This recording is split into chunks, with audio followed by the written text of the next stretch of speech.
We have to believe there is good in the world. The more I was attacked for my journalism, the more resolute I became. We can continue down the path we're on and descend further into fascism, or we can choose to fight for a better world. In a world where democracy is under siege, Maria Ressa's bold commitment to free speech is my beacon of hope. I'll show you why.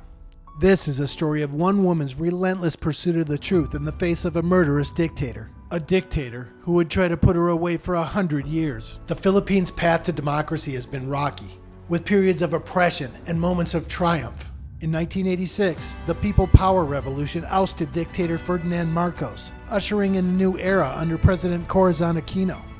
This peaceful uprising inspired hope worldwide, showing the strength of collective action against tyranny. But the promise of that moment would be tested time and again in the decades to follow. For Maria Ressa, then a 22-year-old Filipino-American, the People Power Revolution was a pivotal moment. Watching events unfold from the United States, she felt a powerful pull towards her home country. Little did she know that her journey would lead her to become a key figure in the country's ongoing struggle for democracy. The hope sparked by the People Power Revolution began to fade as problems persisted.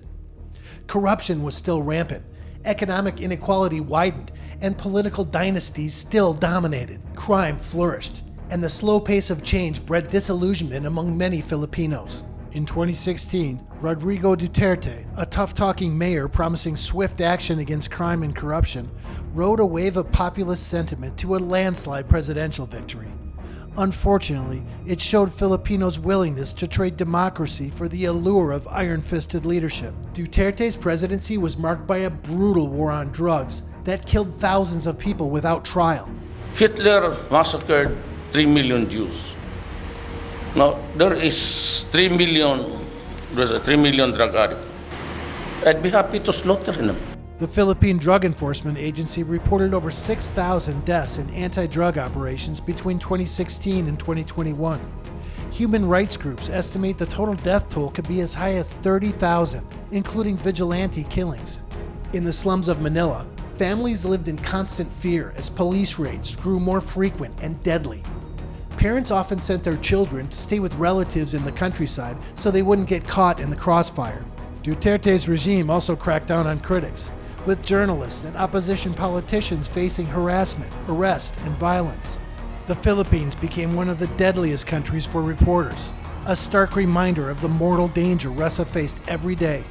Lawyers and human rights activists were not spared. At least 63 members of the Philippine bar were killed during his term. Ressa was drawn home by the promise of democracy and returned to the Philippines in 1986. As CNN bureau chief, she spent nearly 2 decades covering Southeast Asia's turbulent transition from authoritarian rule to democracy.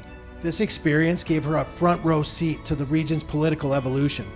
She learned firsthand the critical role of journalism in safeguarding democratic freedoms. Recognizing the growing power of digital media and the need for independent voices in the Philippines, Ressa co-founded Rappler in 2012.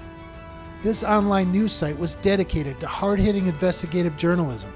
Rappler quickly became a thorn in the side of the powerful as it started scrutinizing then-Mayor Duterte. Duterte's response was swift and severe. A barrage of cases were filed against Ressa and Rappler, from cyber libel to tax evasion. In 2019, Ressa was arrested twice, forced to post bail 8 times in a matter of months.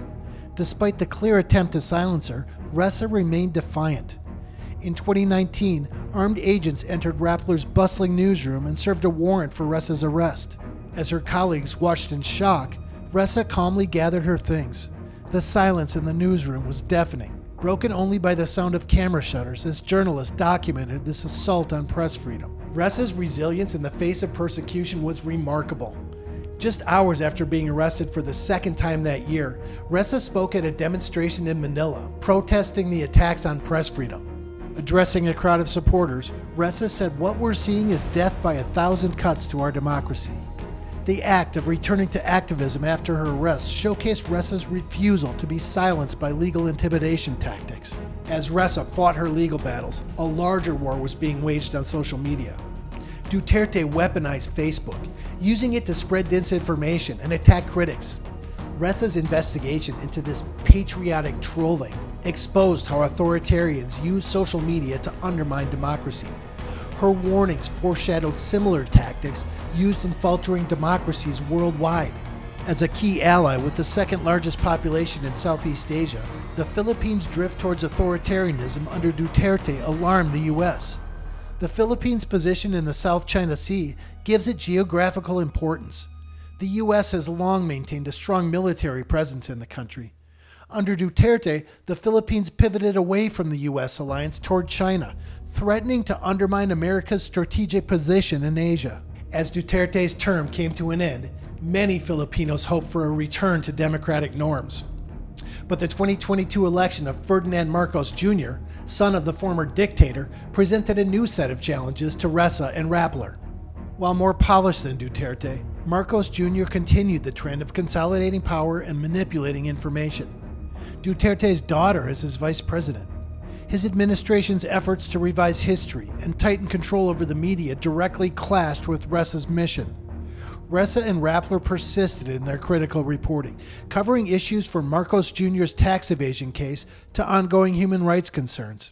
Despite the ongoing legal challenges, Ressa's unwavering commitment to truth and justice earned her the Nobel Peace Prize in 2021.